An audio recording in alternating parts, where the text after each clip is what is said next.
Hey everyone, Kyle once again, and welcome back to another DVD update. And this time I got another big one, so I got another big pile right here. So make sure of some old ones and some new stuff as well. So let's get right down to it. So let's start with from the top. Finally managed to get the DVD though, but I've seen it plenty of times already. So and that is it's of Eddie Murphy's been considered one of his good ones, and that is of Coming to America. I enjoy the film. It's been considered one of Eddie's best ones. Some people do. So I'll have to give a review of Coming to America sometime because I like Coming to America.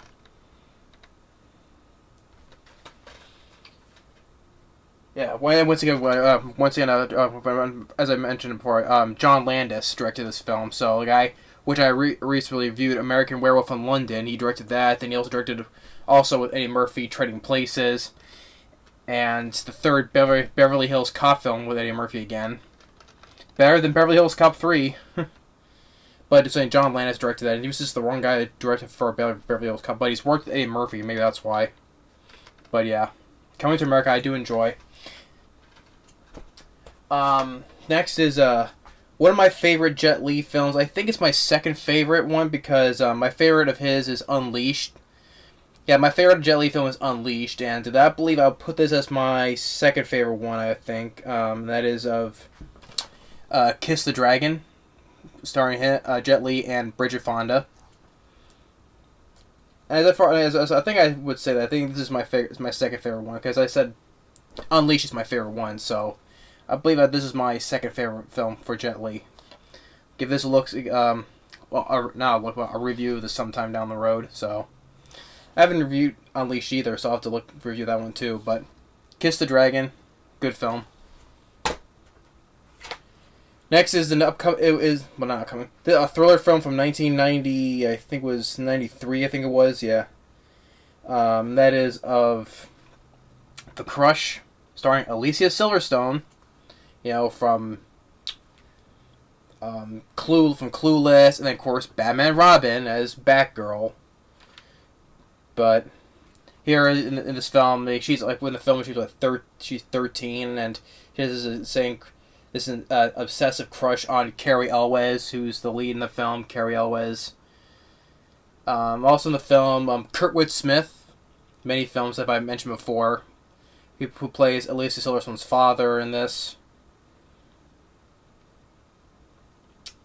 So, but I have to give this another look again because I've seen this film a long time ago on TV. So The Crush. This one I'll go to give a review because I've recently been reviewing a couple of the Scooby-Doo animated direct-to-video films, and especially when I saw Kiss the end of the road final tour. So, I'll give this a review of Scooby-Doo and Kiss Rock and Roll Mystery original movie. So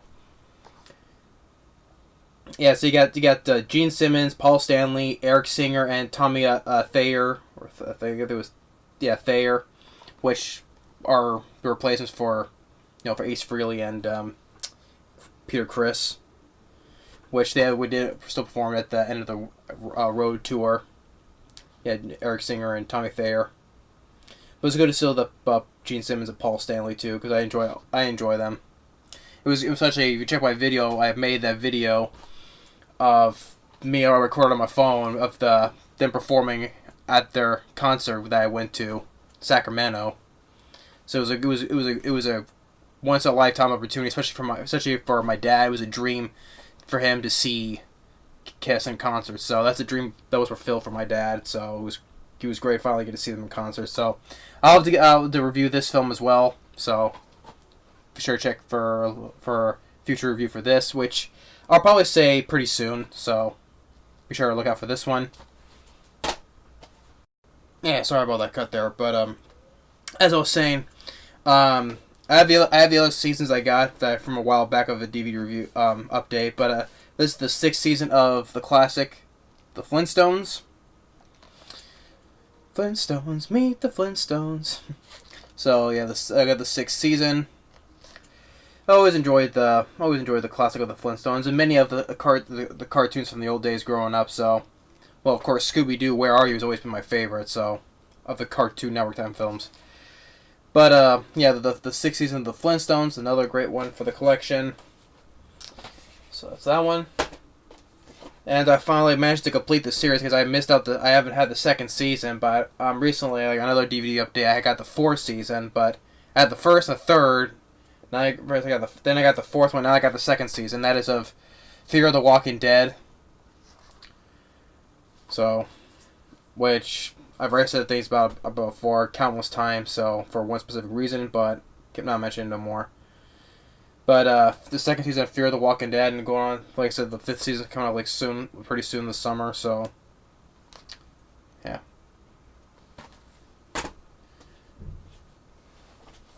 Next is so this one is the third and final film of this trilogy, which the first two films I enjoy, but this third film some people don't. It's the very weakest, which is understandable though. But I never mind the sequel. Crocodile Dundee in Los Angeles. Like I said, it didn't do well. It wasn't that huge hit like the first two films were, but I didn't mind the film for what it was. And Paul Hogan was still as performance wise as Crocodile Dundee was still decent in this one though, but But this film I never minded. So for the sequel, maybe people don't like the film, or it's a huge step down for like the first two. Understandable though, but I never minded Crocodile Dundee in Los Angeles. And plus, whatever happened to Paul Hogan, he doesn't do anything nowadays. Sad to say. So, but I never minded Crocodile Dundee in Los Angeles. Now this one. This film ain't gonna get no sympathy from me because this film is horrendous, tedious. It's considered one of the worst films ever made, and it's rightfully do so. Probably got for me just to rant on it though, but I know my friend Peter Freakout 10. He reviewed this. He hated it so much. Hey, I understand that because I've seen this long before he watched and reviewed it. So I know where he's coming from because I've seen this long ago. It definitely deserves the hate it gets. It's one of the worst DC films ever made. Let alone showcase one of the worst CGIs I've ever seen too. So, but that is of Catwoman. Gee. I know what I'm getting myself into because I've seen this film before already. Because I know what I'm getting myself into, and it's just, yeah. But I think I got this one. I got it dirt cheap, so that's all the reason why it was very dirt cheap. I think it was like 95 cents and very cheap lower bins, if some ones are like for $1.95, and the ones are like even lower for I guess they're even cheaper ones like 95 cents. I got this one for like 95 cents, so shows how great this film is. It's worth cheap. So yeah, I got this one dirt cheap. Mostly I got cheap, but this was even cheaper. But I can't wait to do a rant on this film. But Peter Freakout 10, I saw your review on that though. I know how much you hated him. I understand this completely. So, but if you look forward to hear my rant on this, but I have other stuff to do though. But the one day down the road, you'll see a rant on this. So, and probably people want to maybe see a rant on this too. But one day down the road. But I have other stuff to do, though. But I'll get time to this to do, because I've seen this film before, so it's not surprising it's still bad.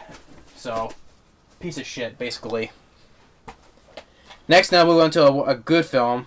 Well, I haven't seen the film in a while, but I think I remember not minding it, because Tom Hanks does a good performance.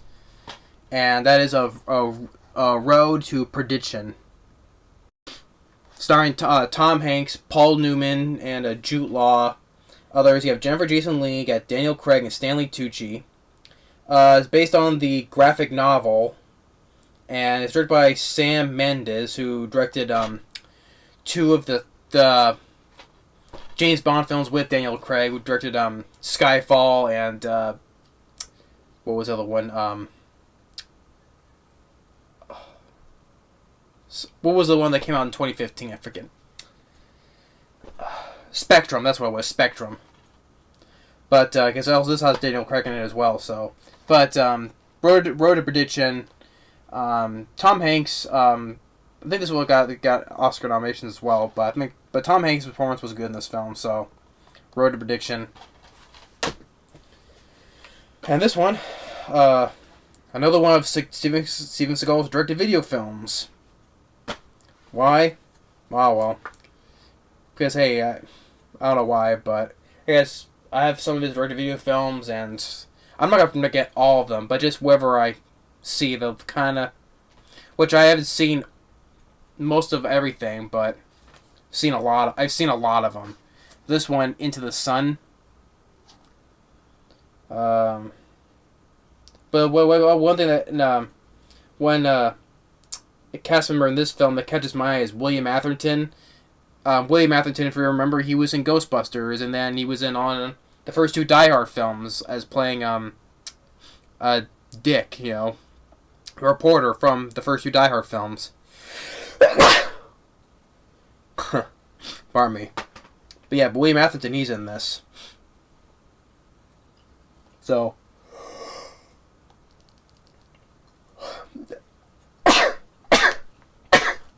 Hi, man. Sorry about that. Probably because it's mostly stay away from Steven Seagal's bullcrap directed-video films, maybe. Because 90% of his direct-to-video films have been very awful, so maybe that's why it's warning me to stay away from this. But I enter my own risk, so. But Into the Sun. Next is a film starring of a beloved actor who's now passed on, and he's deeply missed, and this is one of the actors that I really do miss, and that is Patrick Swayze, and that is of Next of Kin. I miss Patrick Swayze a lot. He's just one of those particular actors, that you just miss a lot, which, along with John Candy, Chris Farley, well, I know that they're comedy films, but it's just the actors themselves, so... But Patrick Swayze, I really do miss. And from Red Dawn to Ghost, Roadhouse, Dirty Dancing, even his little supporting role in The Outsiders, and then Uncommon Valor. Talented actor. He's just deeply missed now. Well, he's just, when you either you drink or you smoke a lot, that's what happens. Especially his last thing he did was a short TV show, The Beast, and you look at him in that show and you tell he was not in good health. But Next of Kin, with a good supporting cast as well, you got Adam Baldwin, you got Helen Hunt, Bill Paxton, may he rest in peace. That's another actor I really do miss, Bill Paxton, and Liam Neeson as well. So, but Next of Kin, so I'll give this one a watch too. So, but I miss mostly for Patrick Swayze because I miss the guy. And now get into the newer ones. Got a couple of animes as well. So, but first one, now I got the final seasons, the 5th and 6th seasons of Dragons Race to the Edge. Now I got the complete show on of here. So, like I said before, I enjoy the How to Train Your Dragon franchise. My brother says it's an overrated franchise. Whatever, that's just him. But I enjoy this franchise, and I do enjoy the TV show. All of them, before it went to Netflix. So, well, this is one of the reasons why this was one of the only shows I watch on Netflix. And now that I have all of them, there's no need for me to watch Netflix. Well, except for the other seasons of Troll Hunters and the spin-off 3 Below. And that's practically it.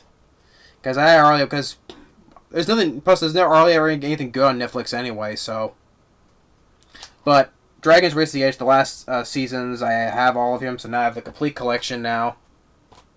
And as I aforementioned, I enjoyed the last film. It was a sad but satisfying ending, though. But yeah, it's glad to have the whole franchise. Now get to the animes now. Well, especially for one particular one, which this is gonna be probably these are probably over.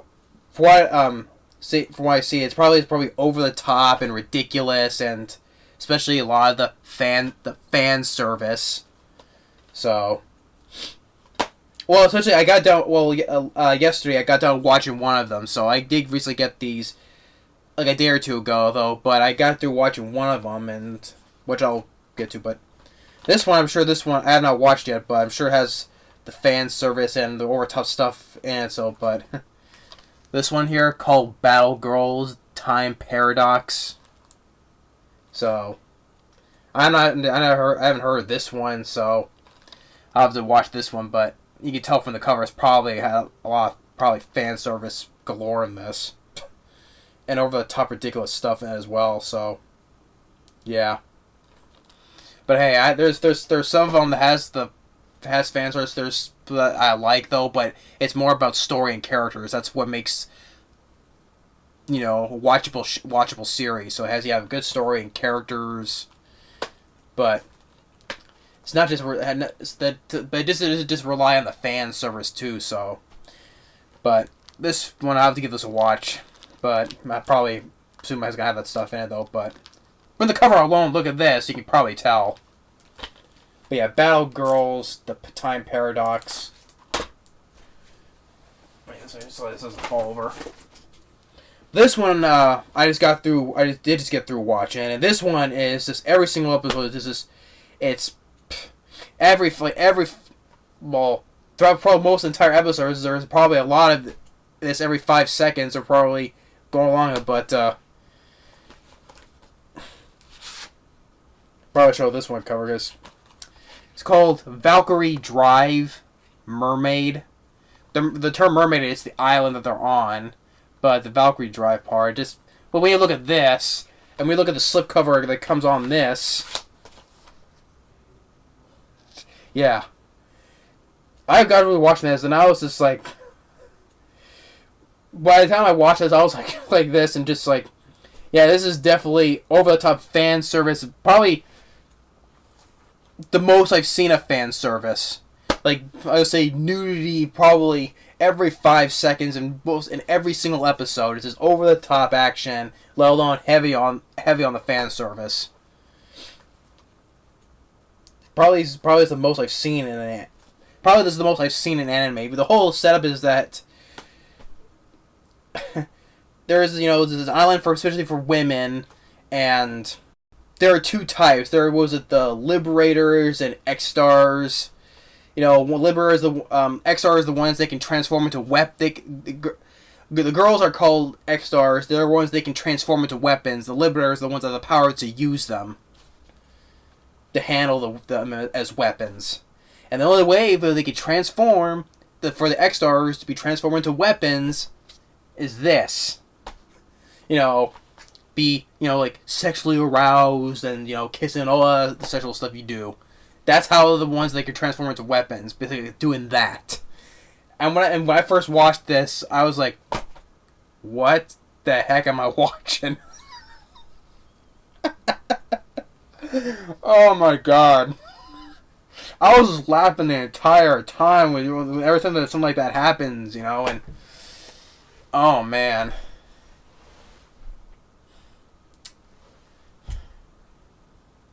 But yeah, this one is definitely insane, over the top, and the most I've seen of fan service as of yet. Now, it's hard for me to say if this is a good anime or not. Like I said, it's hard for me to judge anime, especially of this specific kind, to say whether it's good or bad. So, but yeah. But if anyone has the courage to watch something like this, please be my guest. But yeah, Valkyrie Drive, Mermaid. Well, let's just call it Valkyrie Drive. But yeah, I know I didn't. Well, I probably knew because when I first saw the cover of this, like this. So, but yeah, but that's like definitely this is a long DVD update. So, but I hope you enjoyed it though, and be sure to check out more of our next movie reviews. And thanks for watching, and we'll see you later. Bye bye.